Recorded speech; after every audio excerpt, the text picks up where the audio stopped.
নিভে যাওয়া প্রদীপ। তখন শাকিল দশম শ্রেণীর ছাত্র। সামনে বড় পরীক্ষা, ভবিষ্যৎ নিয়ে কত পরিকল্পনা। কিন্তু হঠাৎ করেই এক কালো মেঘ এসে ঢেকে দিল তার পুরো আকাশকে। তার মাথার ওপর থেকে চিরতরে সরে গেল বটবৃক্ষের ছায়া। তার বাবা মারা গেলেন। সেই দিনটি শাকিলের জীবনের সব সমীকরণ ওলট পালট করে দিল। বাবার মৃত্যুর পর শাকিল ভেবেছিল অন্তত আত্মীয় স্বজনরা এই বিপদে পাশে দাঁড়াবে। দুবেলা দুমুঠো খাবারের আশ্বাস না দিলেও অন্তত মাথায় হাত বুলিয়ে সান্ত্বনা দেবে। কিন্তু বাস্তব বড়ই কঠিন।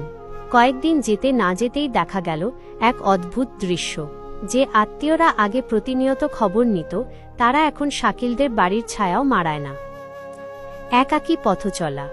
শাকিল বুঝতে পারল এই পৃথিবীতে নিঃস্ব মানুষের পাশে কেউ থাকে না। আত্মীয় স্বজনরা দূর থেকে দেখেও না দেখার ভান করে চলে যায়।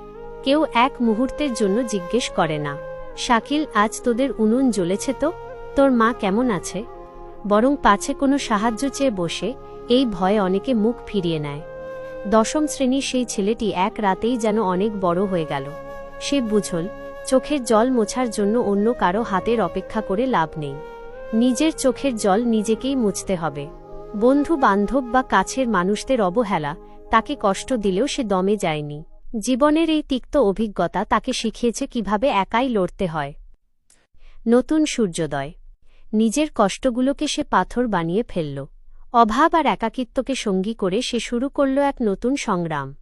বাবার অভাব সে কোনোদিন পূরণ করতে পারবে না, কিন্তু বাবার সম্মান আর নিজের পরিচয়টুকু গড়ে নেওয়ার প্রতিজ্ঞা নিল সে।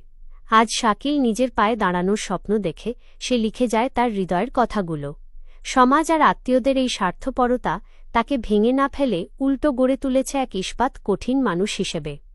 শহর কিংবা গ্রামের কোনো এক কোণে বসে যখন সে আকাশের দিকে তাকায়, তখন সে অনুভব করে তার বাবা ওপর থেকে তাকে দেখছেন। আর সেই বিশ্বাসই তাকে প্রতিদিন নতুন করে বাঁচার শক্তি দেয়। গল্পের লেখক শাকিল মিয়া।